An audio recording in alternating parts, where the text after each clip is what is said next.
Hello guys, हमारे channel पर आपका स्वागत है। अगर आपने अभी तक चैनल को सब्सक्राइब नहीं किया है तो प्लीज चैनल को सब्सक्राइब करें, लाइक करें, कमेंट करें और अपने दोस्तों के साथ शेयर करें। शकुंतला कहती है, तुम्हें जो समझना है समझो, जो कहना है सो कहो। तुम्हें आगाह करना हमारी जिम्मेदारी है, इसीलिए तुम्हें बता दे कि अगर तुमने उस प्रीति का साथ नहीं छोड़ा तो फिर उसके साथ जो कुछ भी बुरा होगा उसका पूरा दायित्व तुम्हारे कंधों पर होगा। हमें मत कहना कि हमने ऐसा क्यों किया। तभी श्रवण कहता है, एक बात कान खोलकर सुन लो, हमें वह लड़की बिल्कुल भी पसंद नहीं और हमारे जीते जी हम उसे तुम्हारी जिंदगी में कभी नहीं आने देंगे, चाहे जो हो जाए, चाहे इसके लिए हमें किसी भी हद तक क्यों ना जाना पड़े। ओमकार भी पलटकर कहता है, मैं आपकी गिद्दड़ धमकियों से डरने वाला नहीं हूँ। आप दोनों जिसे नुकसान पहुँचाने की बात कर रहे हो वह मिस्टर रोहित मारवा की प्रोटेक्शन में है, यह बात भूलना मत। फिर एक पल रुककर आगे कहता है, और हाँ, अगर प्रीति का बाल विवाह का हुआ तो भूल जाना, मैं पूरी जिंदगी में तुम्हारी कभी कोई बात मानूंगा, मानना तो दूर तुम्हारी एक सुनूंगा भी नहीं। तभी शकुंतला कहती है, अगर तुम चाहते हो कि उसे कोई नुकसान ना पहुंचे तो जो हम कह रहे हैं वह तुम्हें मानना होगा, नहीं तो तुम अच्छी तरह से जानते ही हो। फिर श्रवण ओमकार से कहता है, चलो यह भी देख लेते हैं, समय खुद बता देगा कि कौन किसका बाप और कौन किसका बेटा साबित होता है। अंत में झुकना तो तुम्हें ही पड़ेगा, याद रखना। इतना कहने के बाद दोनों पति पत्नी पीछे की तरफ पलटते हैं और अपनी राह पर चल पड़ते हैं। तभी चलते चलते शकुंतला फिर से एक बार पलटती है और ओमकार से कहती है, तुम्हारे पास सोचने के लिए सिर्फ कल तक का वक्त है, जो भी जवाब हो हमें बता देना। ओमकार वहीं खड़ा खड़ा उन दोनों को देखता रह जाता है। यूं तो उन दोनों की धमकियों को ओमकार पर कभी कोई असर नहीं होता था, लेकिन आज उनकी धमकी ओमकार के लिए नहीं बल्कि प्रीति के लिए थी। प्रीति को खरोंच भी आई है, ओमकार बर्दाश्त नहीं कर सकता था और अब उसकी तकलीफ की वजह खुद ओमकार बनने वाला था। यह सोचकर ही उसे अपने शरीर में कंपन महसूस होने लगती थी। कुछ पलों के लिए ओमकार सुनना रह जाता था। तभी ओमकार के दिमाग में एक सवाल आता है, आखिर ऐसा क्या है कि यह दोनों इस कदर प्रीति के पीछे हाथ धोकर पड़े हैं। फिर अपनी ठोड़ी को पकड़ते हुए कहता है, पता लगाना पड़ेगा। थोड़ी देर बाद जब ओमकार अपने मन को पूरी तरह स्थिर कर लेता है तो वापस अंदर की ओर चल पड़ता है। इस समय उसके दिमाग में विचार बड़ी ही तेज गति से चल रहे थे। विचारों की इस उलथ पुलथ में वह कुछ तय करता है और अपनी जेब से फोन निकालता है। उसके बाद एक मैसेज लिखकर अनिका को भेज देता है। मारवा हाउस। अनिका और प्रीति मारवा हाउस से लाइफ केयर हॉस्पिटल जाने के लिए अपनी गाड़ियों की तरफ बढ़ जाती हैं। अनिका और प्रीति को बाहर जाते हुए देखकर सिक्योरिटी गार्ड्स अपनी गाड़ियों के साथ तैनात हो जाते हैं। ड्राइवर आगे बढ़कर अनिका और प्रीति के लिए गाड़ी का दरवाजा खोलता है। अनिका प्रीति को इशारा करती है, प्रीति गाड़ी में बैठ जाती है। इसके बाद अनिका अपना फोन अपनी जेब से हाथ में ले लेती है और गाड़ी में बैठ जाती है। गाड़ी में बैठते ही उसकी निगाह फोन की स्क्रीन पर पड़ती है जिसमें ओमकार का अर्जेंट मैसेज का नोटिफिकेशन था। अनिका मैसेज खोलती है जिसमें लिखा था, मुझे आपसे आज और अभी मिलना है, प्लीज, मैं इसे ज्यादा देर नहीं कर सकता। अनिका ओमकार को अच्छी तरह से जानती थी। ओमकार उन लोगों में से बिल्कुल भी नहीं था जो अपनी छोटी सी समस्या को बड़ा बनाकर दिखाते हैं। ओमकार उन लोगों में से था जो अपनी समस्याओं के सामने डटकर खड़े रहते हैं और उनका मुकाबला करते हैं। अब तक गाड़ी स्टार्ट होकर मारवा हाउस के बाहर के मुख्य दरवाजे तक पहुंच चुकी थी। तभी अनिका ड्राइवर को गाड़ी रोकने का इशारा करती है। ड्राइवर के गाड़ी रोकने के बाद वह गाड़ी से बाहर निकल आती है और पलटकर ओमकार के मैसेज का जवाब भेज देती है। इधर अनिका को गाड़ी से बाहर जाते हुए देखकर प्रीति भी उसके पीछे पीछे गाड़ी से बाहर आ जाती है। प्रीति अनिका से कहती है, क्या हुआ अनिका दी, आप ऐसे अचानक गाड़ी से बाहर क्यों आ गई। अनिका प्रीति की तरफ देखती है पर कोई जवाब नहीं देती। उसके बाद अपने फोन पर एक नंबर डायल करती है और फिर उसे कान से लगा लेती है। वहां गुलेरिया हाउस में राजलक्ष्मी डाइनिंग हॉल में बैठकर अपना ब्रेकफास्ट कर रही थी। तभी अपने फोन पर अनिका का नंबर फ्लैश होते हुए देखती है तो झट से फोन अपने हाथ में उठा लेती है ताकि फोन पर किसी और की निगाह ना पड़े। फिर अपना फोन उठाकर एक तरफ चली जाती है ताकि उन दोनों की बात और कोई ना सुन सके। राजलक्ष्मी कॉल कनेक्ट करके अपने कान पर लगा लेती है और कहती है, हेलो मैडम। उधर से अनिका कहती है, हेलो राजलक्ष्मी, कैसी हो। राजलक्ष्मी जवाब देती है, अच्छी हूँ मैडम, कहिए, इतनी सुबह सुबह किस काम से याद किया। अनिका कहती है, आई नीड योर हेल्प, एक इमरजेंसी है। राजलक्ष्मी अनिका की बात को ध्यान से सुनने लगती है। अनिका उसे सारी बात डिटेल में समझा देती है। इसके बाद राजलक्ष्मी को पेशेंट के साथ क्या करना है वह भी शॉर्ट में बता देती है। राजलक्ष्मी ने अनिका के साथ इतने सालों तक काम किया था कि वह अनिका के इशारे भी आसानी से समझती थी। फिलहाल तो अनिका राजलक्ष्मी को संक्षेप में यह समझा चुकी थी कि क्या करना है। अपनी बात पूरी कहने के बाद अनिका पूछती है, क्या तुम संभाल लोगी? अगर तुम्हें कोई परेशानी हो तो तुम मुझे अभी कह सकती हो। अनिका का यह पूछने का मतलब राजलक्ष्मी की काबिलियत से नहीं था, बल्कि उसकी शारीरिक स्थिति से था। राजलक्ष्मी खुशी से लेकिन एकदम धीमी आवाज में कहती है, मैडम मैं आपको बता नहीं सकती, आज अपने बॉस से ऑर्डर लेने के बाद मुझे कितना अच्छा लग रहा है। आप बिल्कुल चिंता मत कीजिए, काम हो जाएगा। मैं अभी हॉस्पिटल के लिए निकल रही हूँ।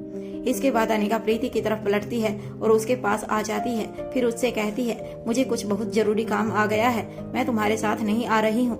अब तुम्हें अकेले ही हॉस्पिटल जाना होगा। यह सुनते ही प्रीति की चिट्टी पीटी गुल हो जाती है और वह हड़बड़ा कर बोलना शुरू कर देती है, मैं अकेले वहाँ जाकर क्या करूँगी? मुझे तो कुछ पता ही नहीं है। फिर एक पल रुककर आगे कहती है, हर नए तरह के पेशेंट के साथ मुझे नई तरीके से ट्रीटमेंट सीखने को मिलता है, लेकिन तब मेरे साथ गाइड यानी कि आप होती हैं। यहाँ तक तो ठीक है, पर पैर की हड्डियों की इतनी पुरानी चोट मैं कैसे ठीक करूंगी? फिर अपने दोनों हाथ अपने सिर पर रख लेती है और कहती है, अब मैं न्यूरो सर्जन एक हड्डियों की डॉक्टर कब से बन गई, मुझे पता भी नहीं चला। यहाँ वीसु, वहाँ लक्ष्य, आपकी असिस्टेंट बनने तक तो ठीक है, लेकिन मैं आपकी जगह पर काम नहीं कर सकती। मुझ में ना वह क्षमता है और ना ही वह इच्छा शक्ति। इसके बाद प्रीति अपने दोनों हाथ नीचे करती है और अनिका के दोनों हाथ पकड़ लेती है। फिर कहती है, नहीं नहीं, मैं यह सब नहीं कर सकती, मुझे माफ कर दीजिए अनिका दी, मुझे हड्डियों की इतनी अच्छी समझ नहीं है। फिर कुछ सोचकर आगे कहती है, अच्छा कोई बात नहीं, लक्ष्य कॉपर के मामले में मैं किसी तरह उलझ लूंगी, लेकिन मुझे आपकी बराबर इंसानों की समझ नहीं है। वैसे भी लक्ष्य से मुझे नहीं, आपको मिलना है। अगर आप उससे मिल ही नहीं पाएंगी तो उसे बुलाने का क्या फायदा? मैं एक काम करती हूँ, श्वेता को फोन करके मना कर देती हूँ, हम उन्हें फिर कभी और बुला लेते हैं। सब कुछ बोल लेने के बाद जब प्रीति चुप हो जाती है और अनिका की तरफ देखने लगती है, तब अनिका कहती है, हो गया तुम्हारा या और कुछ भी बाकी है कहने को? अनिका की बात सुनकर प्रीति अपने परेशान हैरान मासूम से चेहरे के साथ अनिका की ओर ताक लगाने लगती है। फिर अनिका आगे कहती है, इससे पहले कि श्वेता और लक्ष्य अस्पताल पहुंच जाएं, तुम यहाँ से जाओ और जाकर राजलक्ष्मी से मिलो, वह सब संभाल लेगी। अनिका की बात सुनकर प्रीति लंबी गहरी सांस लेती है। अब उसके चेहरे पर हल्की सी राहत के साथ साथ मुस्कान भी दिखाई देने लगती है और वह मुड़कर गाड़ी की ओर चली जाती है। अनिका वापस मारवा हाउस के अंदर चली जाती है। कौटिल्य का रूम। कौटिल्य नहाने के बाद अपने वॉशरूम से बाहर निकल आता है। फिर यूं ही शरीर पर सिर्फ एक तौलिया लपेटे बाकी सभी चीजों की सुध बुध छोड़कर इधर से उधर अपना फोन ढूंढने लगता है। कभी अपने तकिए को उठाकर देखता है तो कभी बिस्तर पर पड़े हुए कपड़ों को, कभी दराज खोलकर देखता है तो कभी सोफे पर रखे हुए कुशन को। तभी उसे दरवाजे पर खटखटाने की आवाज सुनाई देती है और वह पलटकर कहता है, आ रहा हूँ। फिर दोबारा से इसी तरह अपना फोन ढूंढने में मगन हो जाता है। एक बार फिर से उसे दरवाजे पर खटखटाने की आवाज सुनाई देती है। इस बार वह फिर से कह देता है, कहा ना आ रहा हूँ, और इस बार भी वह दरवाजे की तरफ ना बढ़कर अपना फोन ढूंढने में लगा रहता है। तीसरी बार जैसे ही दरवाजे पर नॉक करने की आवाज सुनाई देती है, वह कहता है, आया आया। इसके बाद वह सब कुछ छोड़कर दरवाजे की तरफ बढ़ जाता है, लेकिन उसकी निगाहें अभी भी कमरे में इधर से उधर घूम रही थी। उसका ध्यान दरवाजे पर बिल्कुल भी नहीं था। अब दरवाजा नहीं खोलने के कारण दरवाजे की तरफ पीठ करके खड़ी भूमिका को गुस्सा आने लगता है। इस बार वह दरवाजा खोलने का इंतजार नहीं करती, खुद ही दरवाजे को अनलॉक करने के लिए अपना एक कदम और दोनों हाथ बढ़ाती है। ठीक इसी वक्त दरवाजा अंदर से खुल जाता है। जैसे ही कौटिल दरवाजा अपनी तरफ खींचता है, भूमिका का बैलेंस बिगड़ जाता है, क्योंकि दरवाजा खोलने के लिए वह अपने पैर पूरे शरीर की वजन दरवाजे की तरफ छोड़ चुकी थी। जैसे जैसे दरवाजा अंदर की तरफ खुलता जाता है, भूमिका के कदम अंदर की तरफ स्वतः ही दौड़े चले जाते हैं और वह अंदर की तरफ गिरने लगती है। भूमिका को अपना संतुलन खोया हुआ देखकर कौटिल दरवाजा छोड़ देता है और भूमिका को गिरने से बचाने की कोशिश करता है। कौटिल भूमिका के सामने की तरफ आकर अपने दोनों हाथों से उसे पकड़ने की कोशिश करता है, लेकिन भूमिका के पैर इतनी तेज गति से अंदर की ओर चले आते हैं कि भूमिका कौटिल की बाहों में पहुंच जाती है। भूमिका चोट लगने से तो बच जाती है, लेकिन गिरने से नहीं बच पाती। तौलिया बांधने की वजह से कौटिल के पैरों की मूवमेंट ठीक तरीके से नहीं हो पाती, जिसकी वजह से भूमिका को बचाने के चक्कर में कौटिल भी उसके साथ जमीन पर गिर जाता है। इस वक्त कौटिल कमरे की कोरपेट पर पड़ा हुआ था और भूमिका ठीक उसके ऊपर गिरी हुई थी। भूमिका के दोनों हाथ कौटिल के वस्त्र विहीन सीने पर थे। गिरने के बाद भूमिका का चेहरा कौटिल के चेहरे पर गालों का स्पर्श कर रहे थे। भूमिका के खुले हुए बाल पीछे से आगे की ओर उसके चेहरे पर आ जाते हैं और कौटिल्य के गीले बदन से चिपक जाते हैं। कौटिल्य का हाथ भूमिका की कमर और कंधे के पीछे थे। भूमिका के स्पर्श से कौटिल्य को अपने पूरे शरीर में गुदगुदी महसूस होने लगती है। उसे ऐसा एहसास होता है जैसे कि उसकी धड़कनें सीने की जगह कंठ में धड़क रही हो। कौटिल्य की इच्छा होती है कि वह अपनी आंखें बंद कर ले और यूं ही पड़ा रहे। बेशक यह सब अनजाने में घटित हुआ था, लेकिन फिर भी कौटिल्य इस पल को पूरी तरह से जी रहा था। भूमिका का स्पर्श, उसके सीने पर रखी हुई उंगलियां, चलती हुई तेज सांसें, बिखरे हुए सिल्की बाल, अपनी कमर से चिपके हुए भूमिका के पतली लंबी कमर जिस पर कौटिल्य का एक हाथ रखा हुआ था, सभी कुछ कुल मिलाकर इस वक्त कौटिल्य के चेहरे पर हल्की सी मुस्कान और दिल में बेहद सुकून था। भूमिका को ऐसा महसूस होता है जैसे कि वह कौटिल्य से अलग होने की कोशिश तो कर रही है, लेकिन कोई चुंबकीय शक्ति उसे अलग नहीं होने दे रही। उसे ऐसा लगता है जैसे कि कोई अदृश्य शक्ति है जो उसे कौटिल्य की बाहों में रोक लेना चाहती है। उसका दिल भी इस पल में रुक जाना चाहता था और कसकर कौटिल्य के गले लग जाना चाहता था। अब तक भूमिका कई मौकों पर यह जान चुकी थी कि कौटिल्य ने अपने शरीर को पहले से काफी मजबूत बना लिया है, लेकिन इस वक्त वह वास्तविकता का एहसास कर रही थी।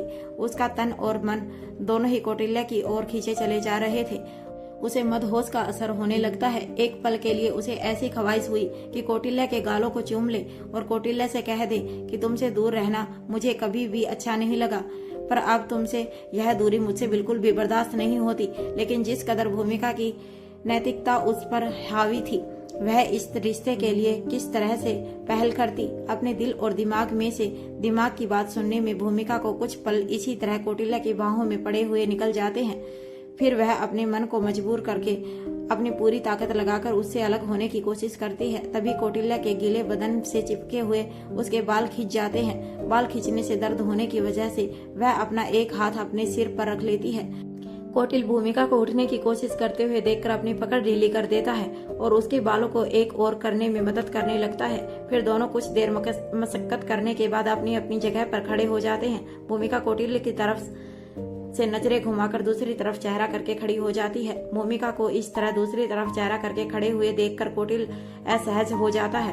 फिर वह बिस्तर पर रखे हुए अपने कपड़े उठाकर जल्दी जल्दी पहनने लगता है। भूमिका कहती है, मैं तुम्हें कब से फोन कर रही हूँ, फोन क्यों नहीं उठा रहे थे? कौटिल्य झट से जवाब देता है, मैं बाथरूम में था।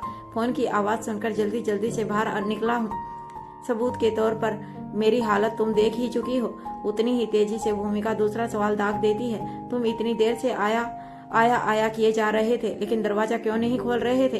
कौटिल्य प्यार से कहता है, मैं अपना फोन कहीं रखकर भूल गया हूँ, बस उसी को ढूंढ रहा था। मुझे नहीं पता था कि बाहर तुम हो। अगर पता होता तो पहले से ही दरवाजा खोलकर तुम्हारा इंतजार करता। इससे पहले भी भूमिका कौटिल्य की बात का कोई तीखा जवाब दे पाती, वह आगे कहता है, मैंने कपड़े पहन लिए हैं, तुम मेरी तरफ घूम सकती हो। भूमिका कौटिल्य की तरफ घूम जाती है और कुछ कहने के लिए उसके चेहरे की तरफ देखती है। उसकी ओर देखने के बाद वह बिल्कुल भूल जाती है कि वह क्या बोलने जा रही थी और यहाँ किस काम से आई थी। कौटिल्य धीमे धीमे मुस्कुराते हुए भूमिका की तरफ देख रहा था, साथ ही इंतजार भी कर रहा था कि भूमिका आगे कुछ बोले। कुछ देर तक जब भूमिका यूं ही निशब्द ब्लैंक होकर खड़ी रहती है, तब कौटिल्य एक कदम भूमिका की ओर आगे बढ़ता है और कहता है, आज खुद ऑफिसर भूमिका चलकर कौटिल्य के कमरे तक आई है, मतलब आज का दिन शुभ है। कौटिल्य के शब्दों से भूमिका सचेत हो जाती है। कौटिल्य मुस्कुराकर आगे कहता है, इस तरह तुम्हें यहाँ देखकर मुझे बहुत अच्छा लग रहा है। कहो, मैं तुम्हारे लिए क्या कर सकता हूँ? क्या आज तुम्हें ड्राइवर की जरूरत है? कौटिल्य की बात सुनकर भूमिका अपनी बोहें चढ़ा लेती है और अकड़ से जवाब देते हुए कहती है, मेरे पास ड्राइवर की कोई कमी नहीं और मुझे खुद भी ड्राइव करना आता है, और हाँ, तुम्हें अच्छा लगाने के लिए मैं यहाँ नहीं आई हूँ। कौटिल्य भूमिका के झूठे गुस्से को आसानी से पहचान सकता था। इस वक्त उसे भूमिका के नकली गुस्से पर भी बेहद प्यार आ रहा था। वह यूं ही मुस्कुराते हुए उसकी तरफ देखता रहता है, फिर नखरे दिखाते हुए अपनी टोन बदलकर प्यार से कहती है, मैं तुम्हें यह बताने आई थी, मैंने आज ऑफिस से ऑफ ले रखा है। मैंने सोचा कि तुम्हें अपनी कल की मीटिंग के अरेंजमेंट के लिए किसी हेल्पिंग हैंड की जरूरत होगी, बस इसीलिए। सानल हाउस। आज लक्ष्य ने पूरे घर में तूफान मचाया हुआ था। शांत, अनुशासित और नियमित लक्ष्य आज किसी शरारती उपद्रवी बालक की तरह दिखाई दे रहा था। इस वक्त उसका पूरा कमरा अस्वस्थ था और वह बात बात पर शोर मचा रहा था। कभी उसका एक सामान खो जाता था तो दूसरा सामान मिलने का ही नाम नहीं ले रहा था। तभी उसकी आवाज सुनाई देती है। वह एक नौकर से लगभग चिल्लाते हुए लेकिन अपनी आवाज को नरम रखकर कह रहा था, अगर तुमने मेरी ब्लू शर्ट यहाँ रखी थी तो फिर कहाँ गई? पिछले 1 घंटे से घर में यही सब बवाल चल रहा है। और लक्ष्य की माँ कांति देवी पूरी शांति से यह सब देख और सुन रही थी। अब जब उसे विश्वास हो जाता है कि लक्ष्य की परेशानी इतनी आसानी से खत्म होने वाली नहीं है, तब वह उसके कमरे में पहुंच जाती है और अपने हाथ से नौकर को वहां से चले जाने का इशारा करती है। अपने हाथ बांधे खड़ा नौकर कांति की अनुमति मिलते ही चुपचाप वहां से चला जाता है। हल्के गुलाबी रंग की साड़ी, नाम मात्र के शरीर पर पहने गहने, गले में पतली सी सोने की चैन, कान में सोने के बूंदे और दोनों हाथों में सोने की पतली पतली 2 चूड़ियां पहने हुए कांति देवी अपने नाम की ही तरह साधारण वेशभूषा में भी कांतिमान दिखाई दे रही थी। कांति का स्वभाव बेहद सौम्य था। अपनी माँ को देखकर लक्ष्य बिल्कुल खामोश हो जाता है। लक्ष्य कांति के सामने ऊंची आवाज में बात नहीं करता था। स्त्रियों का सम्मान किस तरह से करना चाहिए, यह परवरिश उसे अपनी माँ से ही मिली थी। इस वक्त लक्ष्य अपने कपड़ों की अलमारी के ही पास खड़ा था। कांति धीरे से अपने कदम आगे बढ़ाते हुए चेहरे पर मुस्कान लिए लक्ष्य के पास आ जाती है और कहती है, मुझे विश्वास है कि मेरे बेटे ने आज पूरे घर में इतनी उथल पुथल मचाने का कोई विशेष कारण जरूर होगा। अब तुम जरा एक तरफ हो जाओ। अपनी माँ का आदेश मिलते ही लक्ष्य वहाँ से 3 कदम दूर हट जाता है। कांति अलमारी में फैले हुए सभी कपड़ों को एक एक करके उठाना शुरू करती है और उन्हें सलीके से अलमारी में लगा देती है। थोड़ी ही देर बाद वह एक शर्ट लक्ष्य की तरफ करते हुए कहती है, अगर मैं सही हूँ तो तुम इतनी देर से यही ढूंढ रहे थे। शर्ट देखने के बाद लक्ष्य के चेहरे पर मुस्कान और आंखों में शर्मिंदगी थी। लक्ष्य अपना हाथ बढ़ाकर शर्ट ले लेता है। कांति कहती है, अब ऐसे नजरें झुकाने से क्या होगा? फिर सीख देते हुए कहती है, पहले ही थोड़ा शांति से काम लेना चाहिए। कल को जब तुम्हारी शादी हो जाएगी तब तुम्हारी पत्नी अपने ऑफिस जाने की तैयारी करेगी या तुम्हारी शर्ट ढूंढेगी। लक्ष्य अपनी माँ की तरफ देखकर मुस्कुराते हुए कहता है, आई एम सॉरी माँ, और कांति के पीछे की ओर से अपनी दोनों बाहें उसके गले में डाल देता है। कांति मुस्कुराकर लक्ष्य के हाथों को पकड़कर उसे बिस्तर पर बैठने का इशारा करती है।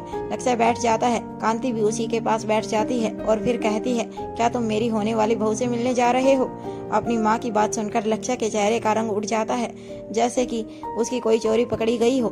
लक्ष्य का चेहरा देखकर कांति कहती है, पिछले कुछ दिनों से तुम्हारे रंग ढंग देखकर मैं पहले ही समझ गई थी कि मेरे बेटे के जीवन में किसी विशेष का आगमन हुआ है, लेकिन मैं इंतजार कर रही थी कि तुम यह सब मुझे कब खुद बताओगे। लेकिन अब मुझे आनंद ने सब कुछ बता दिया है, इसीलिए छुपाने का कोई फायदा नहीं। फिर अपने ही माथे पर हाथ लगाते हुए कहती है, तुम दोनों भाइयों के बीच क्या क्या खिचड़ी पकती रहती है कोई नहीं जानता, पर जो भी है मुझे खुशी है कि तुम दोनों किसी नतीजे पर पहुंचे। फिर उत्साह से कहती है, मुझे तो बहू चाहिए, चाहे वह लेकर आए या तुम मेरे लिए एक ही बात है। फिर पूछती है, श्वेता ही नाम है ना उसका? लक्ष्य जवाब देता है, हाँ। कांति कहती है, बड़ा ही प्यारा नाम है, क्या उसी से मिलने जा रहे हो? लक्ष्य कहता है, श्वेता जी से मिलने के लिए मुझे इतना परेशान होने की जरूरत नहीं थी। आज मुझे उनकी बड़ी बहन से मिलना है। कांति चेहरे पर गंभीर भाव लाते हुए कहती है, क्या वह बहुत टेढ़ी है? लक्ष्य अपनी जगह से खड़े होकर शर्ट पहनने लगता है और मुस्कुराते हुए कहता है, माँ, टेढ़ी शब्द तो बहुत छोटा है, आप उन्हें रॉकेट लॉन्चर समझिए। अगर वह मान गई तो समझ लीजिए कि आपकी बहू आपके घर आ जाएगी। कांति लक्ष्य को छेड़ते हुए कहती है, ओहो, तो बात यहाँ तक पहुँच गई है, मतलब लड़की को लड़का पसंद है। इसके बाद कांति अपनी जगह से खड़ी होती है और कमरे से बाहर चली जाती है। फिर कुछ मिनटों के बाद लौटकर आती है और लक्ष्य को एक बॉक्स देते हुए कहती है, यह तुम मेरी होने वाली बहू को मेरी तरफ से गिफ्ट कर देना। लक्ष्य यह कहते हुए उस बॉक्स को खोलता है।